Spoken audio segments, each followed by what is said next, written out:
Trump praises himself over Syria. What's there to brag about? Let's talk about it, y'all. Middle America.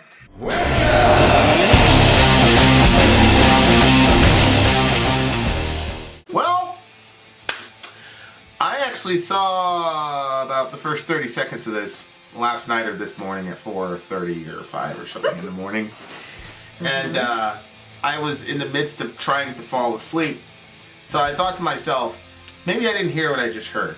So Okay. I woke up and sure enough, here it is. Now I'm surprised that there isn't more fallout from this statement, but as with everything Trump, surprises come in all different shapes and sizes. So here he had a massive rally in Texas. I gotta tell you, good night.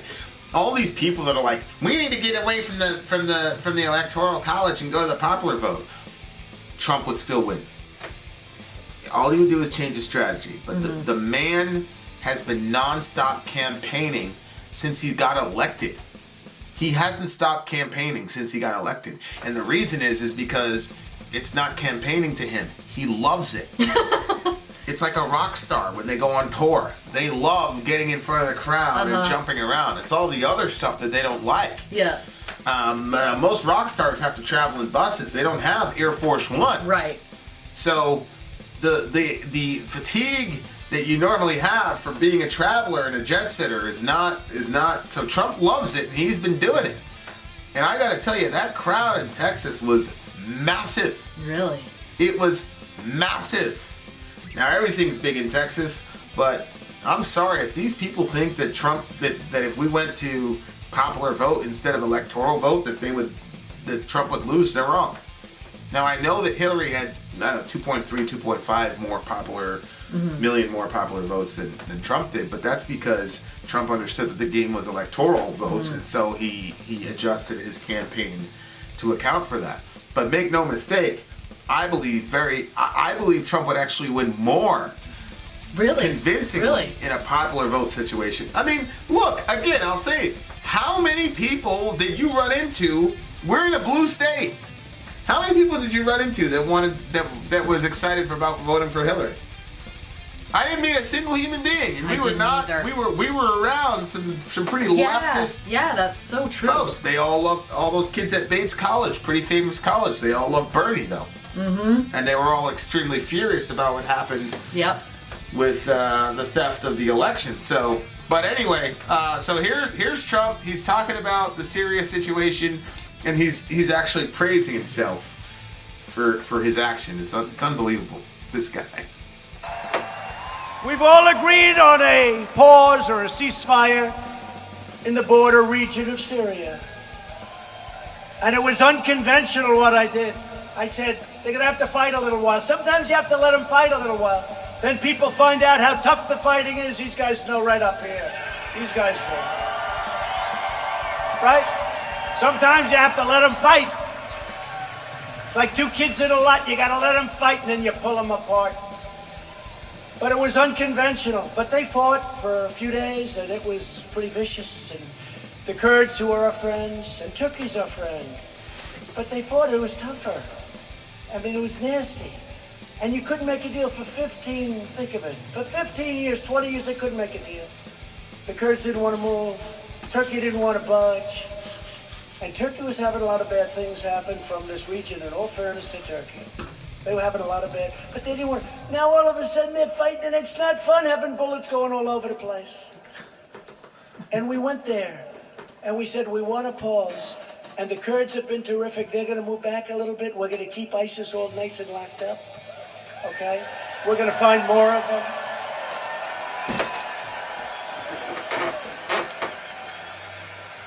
And Turkey's all set, and President Erdogan was great, and we're going to take the worst sanctions and tariffs and everything that I put on the country. We put the worst.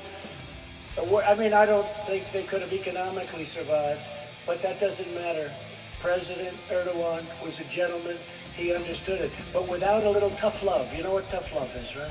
Without a little tough love, they would have never made this deal. So, that is Trump talking about some tough love. Yeah. These two kids let them fight. Yeah. Here's the Syrian Observatory for Human Rights.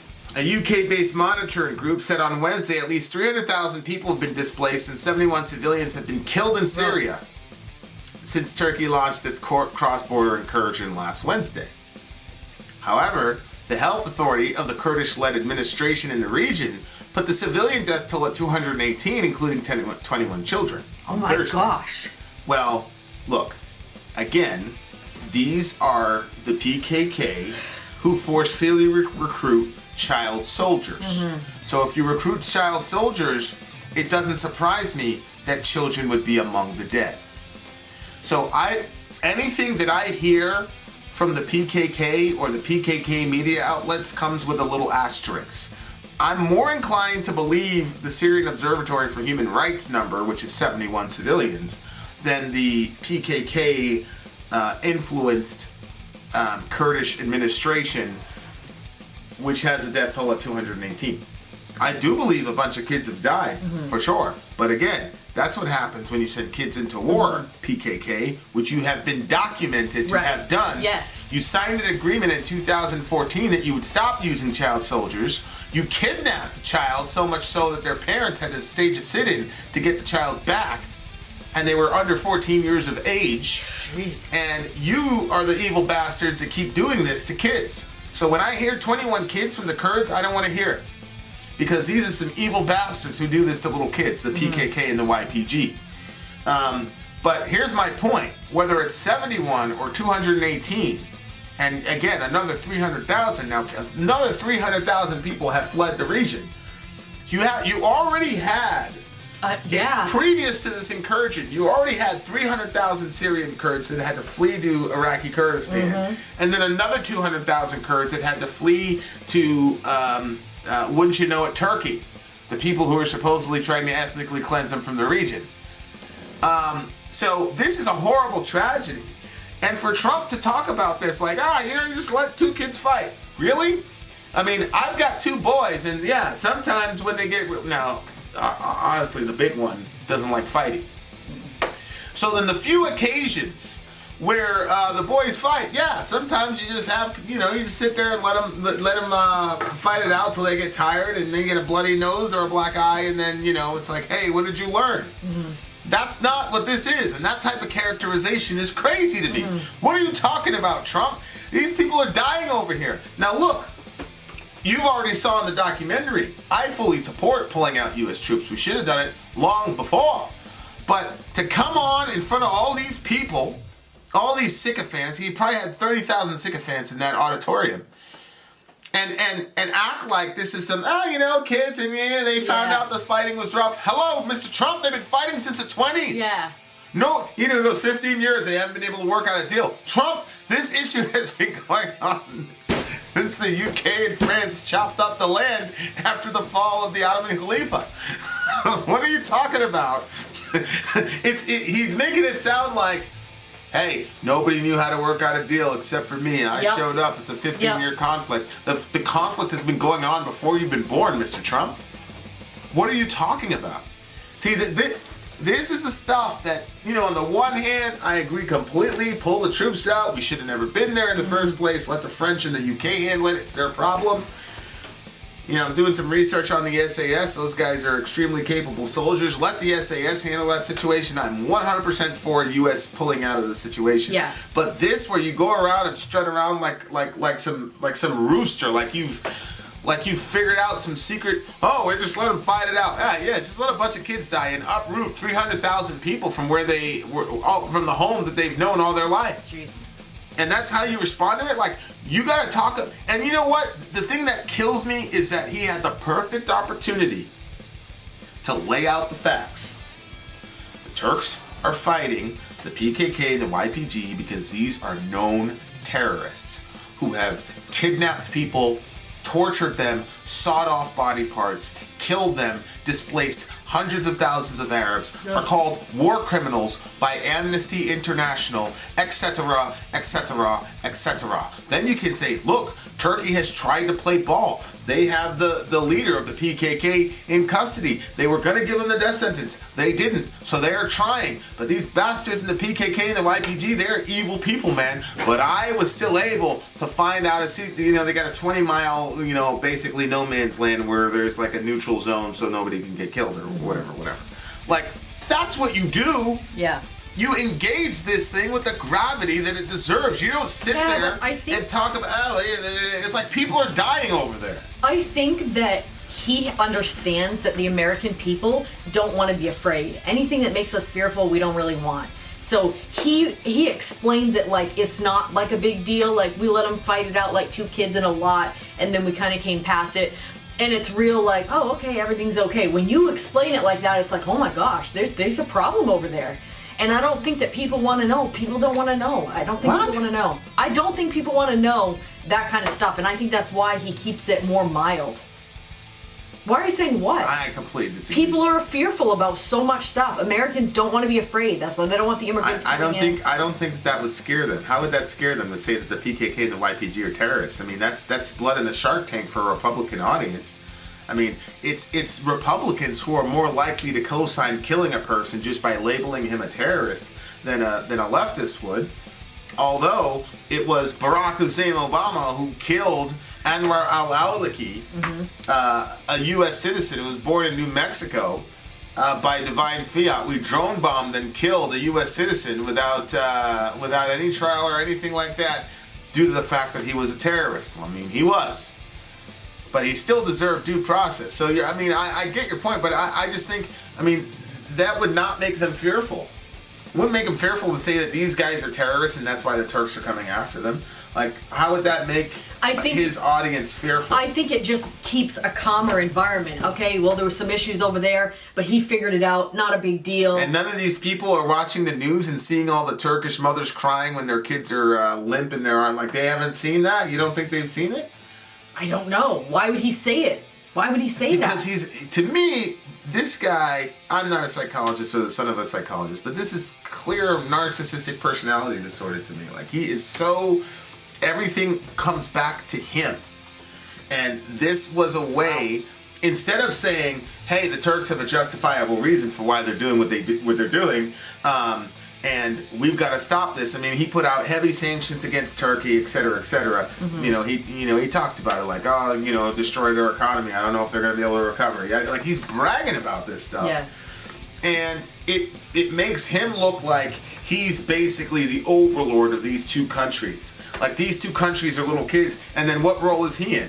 He's in the father role. So to him, this is just an exercise in his narcissism. So that's what it looks like to me, is that he has no comprehension whatsoever as to how and if you really whittle this down, so he sent a letter to His Excellency, the Premier of Turkey, and this is what he says: "Dear Mr. President, let's work out a good deal! Exclamation point. You don't want to be responsible for slaughtering thousands of people, and I don't want to be responsible for destroying the Turkish economy. ...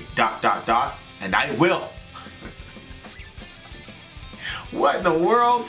I've already given you a little sample with respect to Pastor Brunson.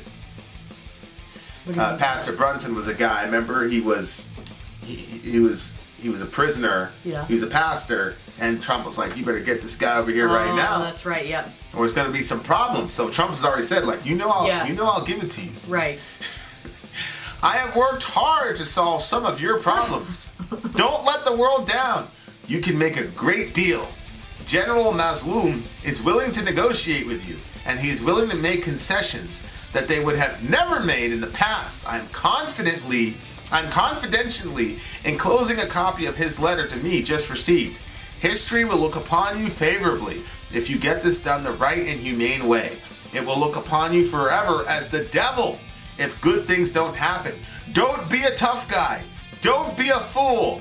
I will call you later.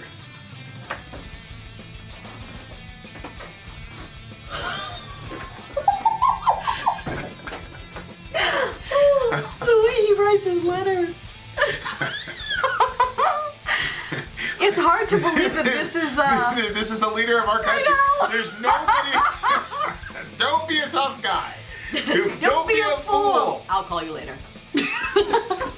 To which the president says, tells news conference, a letter sent by Donald Trump telling him not to be a tough guy wasn't in line with diplomatic or political customs. He said they wouldn't forget the lack of respect, and when the time comes, necessary steps will be taken. That's nothing. You know what that is? He operates in a shame honor culture. He's completely embarrassed. Trump completely humiliated him on the stage of the world, but he knows that Trump holds all the cards. This guy has no cards whatsoever. This is what used to happen in the hood. You know, my friend, he was a, you know, he wasn't a bully because he was shorter than me, but he was a rock, and he had a martial arts background, and he'd get in his feelings, and so he'd smack people. That was his thing. He used to smack people, and we were in a halls at Truman High School, and so you hear a bang, and you knew that this guy was not going to do a damn thing to my friend because he had a reputation. I mean, this kid was putting people in hospitals. Like he is to my knowledge. I mean, I don't know if he's still alive. I'm sure he's still alive, inshallah. But anyway, so he smacked this guy, and I would come around and say, all right, we're good. And I would get in the middle because I was trying to save this guy's dignity. So I'd get in the middle and be like, all right, yeah, all right, we're good. And then the guy would act like he was going to do something to my friend. He'd be like, all right, you wait, it's coming. Because you can't just take a smack in the face like that and not say something. So he'd be like, I bet. That's what he used to say, I bet. Bet? Bet, it means bet on it. Like, you know, like, I bet. we gonna see. Nothing happened. You know, we'd all be laughing at the dude at the lunch table like, oh, we gonna see. And nothing happened. Oh because my gosh.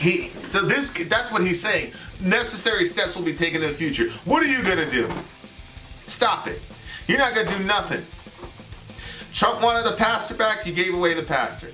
Trump told you to stop messing with the Kurds, you stopped messing with the Kurds. Because you know very well that you're completely dependent on America's aid to you, my guy. And you're not popular in NATO right now. Like, you legitimately have zero cards. There's nothing you can do about it. He embarrassed you on the world stage. I'm very, very sorry. It's terrible, but there's nothing you can do. You know that, I know that, and worst of all, Donald Trump knows that. Why did this letter go public, though? It's Trump. He really has. Look, this was written 9 October. Just keep it between you and the president. You already embarrassed him. I know. Just keep it between you so the man can have his dignity. But now it's all out there in public. The guy's completely embarrassed, and now he has to say something to save face because, and I don't think people in the West understand shame honor culture and how it works. Yeah. Like, these people would rather die. Yeah. Than deal with embarrassment. I mean, that's what they call honor killings, where they kill their own daughters because of that stuff. And no, Muhammad did not tell them to do this. This is not something Muhammad told them to do. As a matter of fact, if Muhammad would have caught wind on this, he would have executed those parents for doing that to those girls. Those are facts. That's Islamic history. I can show you that easily.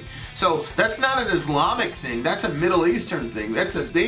The honor is the number one thing there, and Trump just completely embarrassed the guy on the world stage, and he did it again. This is an insult we used to call. In the hood, we used to say, "Oh, he's sonning you. He's sonning you," meaning he's taking the father role and acting like you're his son. He's sonning you. You know that line where he said, "Sonning people so long, I think I got a grandson." You know what? So Trump just got on the stage of the freaking world, the universe, and completely sunned this guy. And now look at this guy's last 3 weeks. Look at the last 3 weeks for this poor president of Turkey. Okay, so he goes and his people are like, yo, the PKK, they've been bombing us, they've been kidnapping our kids, they've been shooting us. Like, when are you gonna do something? So the U.S. finally leads.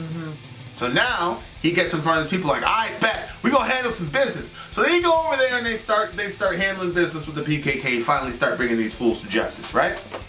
And now he's looking around like, yeah, hey, come on, yeah, I'm the man. And then Trump goes and does that to him. Completely stuns him, embarrasses in front of everybody. And the only thing the pathetic guy can do is say, when the time comes, necessary steps will be taken. Babe! You ain't gonna do nothing. Stop it. I mean, look, if he had that much gangster in him, why did he wait till we left to go after those people? Oh, I know. Huh? We only had 1,000 troops here. You could have took us all out. You could have, you know. Good thing you didn't, though. There have been lots of situations where people. Let me just say this, okay? And a lot of stuff is open source. There have been lots of situations when state actors have delivered messages and said, "Look, if you guys don't move your troops within X amount of time, or I know that you have assets here in this area, and here's where they are, and da da da da. If you don't get them out of here, you're gonna get them sent back to you in pieces." And the U.S. pulled out. I know that's a fact. So you could have done that, but you can't do that with a guy like Trump because he's a megalomaniac. You know that. So this guy, he's not gonna Erdogan. He's not gonna do anything to Trump. We all know that. But he embarrassed him, and it's like why do you have to do that? Why do you have to get in front? I mean, this is a way.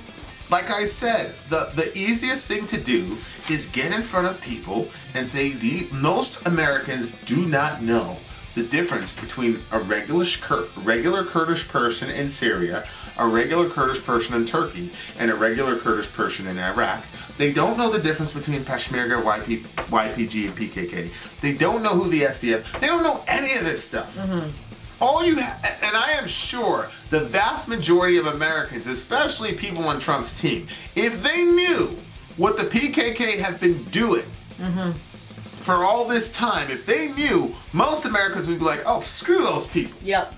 Screw them, and they would be fine. And then what would happen is you could still keep a good relationship with the Kurds, because Peshmerga has no love for PKK. Right. And your regular Kurdish citizen obviously has no love for PKK or YPG or SDF. I mean, some of these SDF fighters are not even Kurds. Some of these guys are Chechen. I bet you didn't know that. Some of these SDF folks are Chechen. So you could easily say, hey, let's bring everybody together. Let's work with the Peshmerga. Let's work with Turkey, and let's stomp out terrorism. That's all you had to do, Trump. You didn't have to sun both of these people and act like you're like some overlord and father of the region. Like, that's terrible. Yeah. That's such bad acting. And I don't believe Erdogan is going to do a thing to us, but this is the thing that I miss about Obama. You knew that anytime that man got in front of a camera, he was not going to embarrass us on purpose. Now, I say on purpose because he did say he was going to have that red line, and then Putin stepped over the red line, and Obama didn't do anything. That was an embarrassing moment for me. And that was embarrassing to me. I'm a hard guy to embarrass. And him going around bowing to everybody was embarrassing I'm to a me. hard guy to embarrass, but that was you know embarrassing. What? I'm going to surprise you. Trump does not embarrass me. Well, that's because you're white, probably. I don't know how Trump could not embarrass. This is embarrassing to me. Like this entire thing where he talks about between 71 and 218 people being killed, civilians being killed. And look, even if they're not civilians, any loss of life carries a serious amount of gravity. Even if they're combatants, like we don't look at our war dead and go, oh well, they were soldiers, so it doesn't matter. So, yeah, but I kind of see what Trump's saying. He's saying these people are fighting all over the place, so let's let them fight a little bit. And then he says, now I'm going to go in there and I'm going to say, here's the plan. You guys stay over there, you do this, here's the neutral area, how would you blah, feel blah, blah. if you were a mother that held your dead daughter in her hands? And No, I wouldn't be okay with that, obviously. Trump characterize that conflict as just two kids fighting. Yeah, no, I totally agree with you, and I don't think that he carried with it the gravity that it deserved, but I do understand what he's saying. Like, some people are bent on fighting. Like, there's some times with the boys where I am like, no, you over there, but they are hell-bent on fighting. And these two groups of people may be like that. Why are you making that face? I think it was totally inappropriate and terrible what he said. And I don't understand it at all. every conflict has two parties fighting. No. Like, There isn't two one parties conflict where two that- parties are not fighting. No, obviously, but two parties that want to fight. Sometimes people don't want a solution. Name any time there's been a war where there haven't been people who want to fight. What are Yeah, you so talking he's about? saying, we have been in there the whole time, so let's back out of there, let you guys see how it is, and then say, hey, here's our suggestion to fix this. That's ridiculous. They had already What do you seen mean how it that's is. They've ridiculous? been first they were. How long have we been in there? They've been fighting since the 20s. Yeah, I get So that. this idea that's like, well, we're gonna let you see what fighting is like. How long have they been? How long have we been in there? Honey, do you really believe that Turkey is listening to Trump because they go, now we know what fighting is like? Has nothing to do with it. No, I The don't only think reason that. they're listening to Trump is because he has them over a barrel. Yeah. He's threatening sanctions. That's it. It has nothing to do with what So he's you're talking saying about. he should have just done that in the beginning? Is what you're Done saying. what?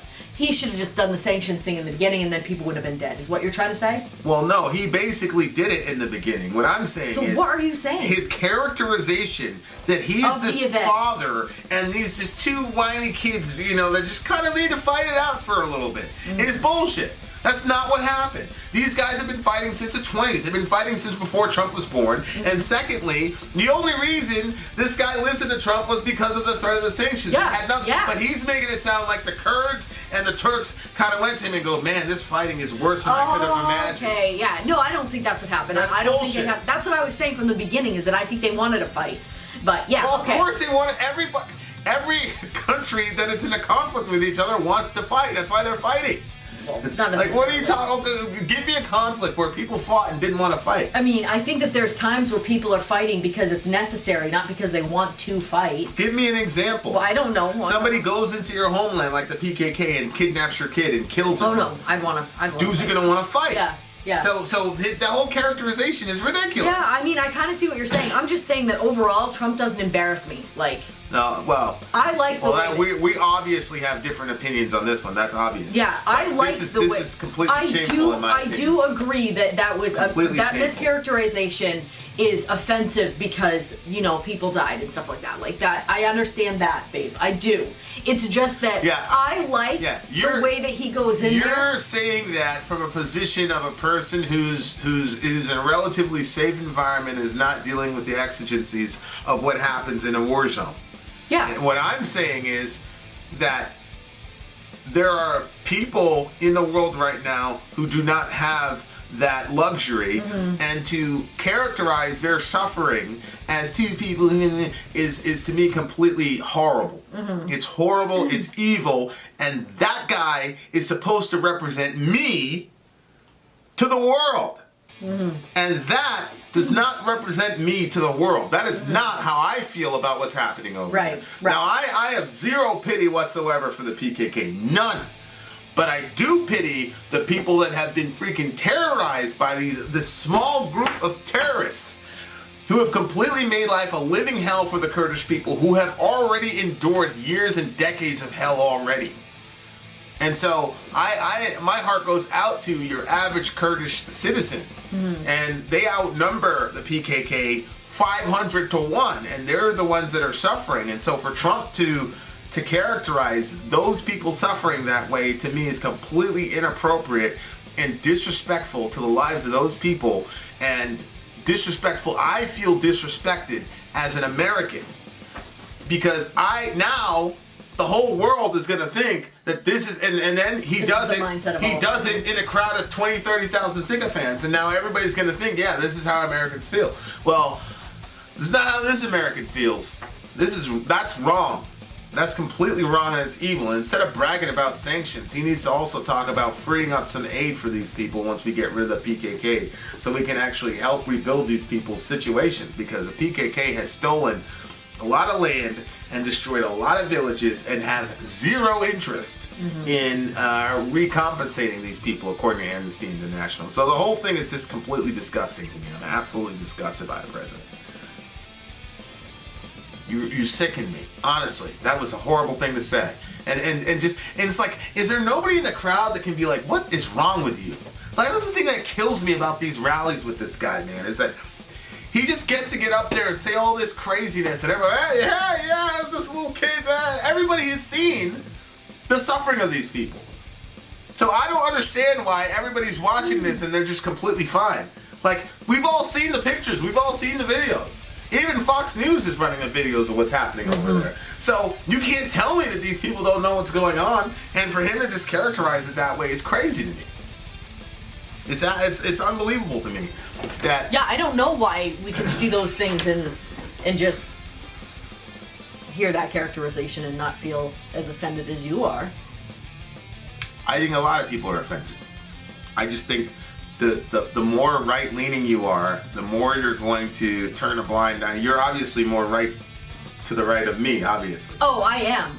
You know what? Yeah. The more that we do these things, the more that we talk about it, the more I really like Trump. Yeah. Well, I think I'll that be there's sleeping some on the really couch terrible tonight. things about, like, well, you won't be around me. Don't touch me. There's some, like, We're having some you're drawing sanctions. some lines? I'm drawing some lines. There's gonna be some sanctions. Yeah, but you're black. You might be like Obama. I can cross that. No, I'm a real black guy, not a corporate shill. No, I don't know. I just think that you know what it really boils down to? I think that it's my American pride, and he feeds my American pride. Yeah, that's obvious. He's the personification of American exceptionalism and ego, for better or for worse. Yeah. Like I said, I think it's the right thing to do to pull out of there. I think it's a wrong thing to do to minimize these people's suffering. And he had a golden opportunity to shed some light on how evil these people are in the PKK and the YPG. And instead of shedding light on that so that we don't further alienate our ally, Turkey, and embarrass him on the world stage, instead of doing that and then marginalizing the PKK and the YPG, which is what needs to be done, he couldn't do that because he had an opportunity to pat himself on the back, and that to me is absolutely disgusting. Absolutely disgusting. Okay, so what's happening here?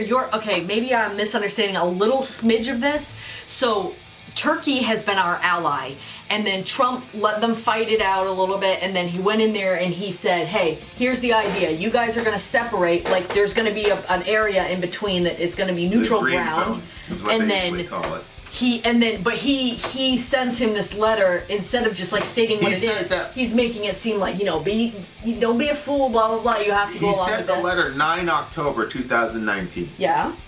And he had this rally yesterday. Yeah. So what I'm saying is, I don't necessarily have an issue with the letter as long as the letter stays private. Mm-hmm. I don't have an issue with him getting Who put the letter out? Well, I don't know who leaked the letter, but I don't have an issue with him getting on the phone and saying, you're an idiot, you're a fool. I don't have any issue with that behind the scenes, and I don't think Erdogan would either. But when you characterize him as some sniveling child in a conflict, and you do that on the stage of the world, when you combine that with a letter, now you've completely disrespected the guy in front of his country and the world.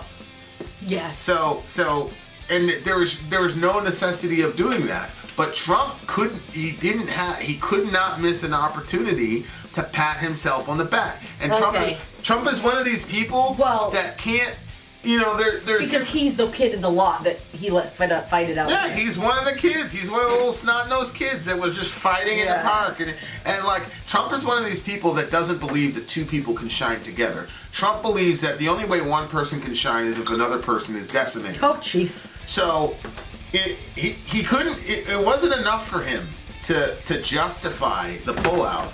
He also had to make himself the overlord of all these people. Right. And in doing so, completely dishonor and disrespect this guy in front of his entire country and in front of the entire world. And he's not going to be held accountable because he was in a meeting full of 20,000 other sycophants, and the Republican Party is a complete sycophants to him because he's re-energized the base and he's going to ensure Republican power structure stays. I mean, it's just I know. The whole thing is sick to me. It's a sick display of narcissism, and it disgusts me. And it's one of the reasons why I would never, for 0.8 of a millionth of a second, even ever consider voting for him, even though I'm sure he's going to win. It's disgusting. That's how I feel about it. Go ahead, say what you're going to say. You're still on sanctions. I see what you're saying. I completely understand. I agree that I think that was inappropriate of him. But it's always going to be a but. No, it's There's just always that, a but when it comes to Trump and his apologists. It's like that male supremacy song. It's like that male supremacy song. Nobody like, knows what you're talking about. I don't care. Go ahead. You have to take the good with the bad. No, you don't. The perfect person. No. Yes. No, you don't. You can hold leaders to an actual standard. You don't need to take the good with the bad. Sure. Hold him to a standard, America. No, nobody will. Well, who are you? Is it you? You're going to hold him to a standard? No, I'm not. You're like, hey, I mean, hey, USA though, hey, yeah. Disgusting. Disgusting. Don't touch me. Love your neighbor. Please take care of each other. That includes your neighbor is also over there in Syria. We've got neighbors I am in your Syria. neighbor also. Yeah, and that's why I'm initiating some sanctions on you. Love your neighbor. Take care of each other. Middle America. We are the media. Till next time, guys.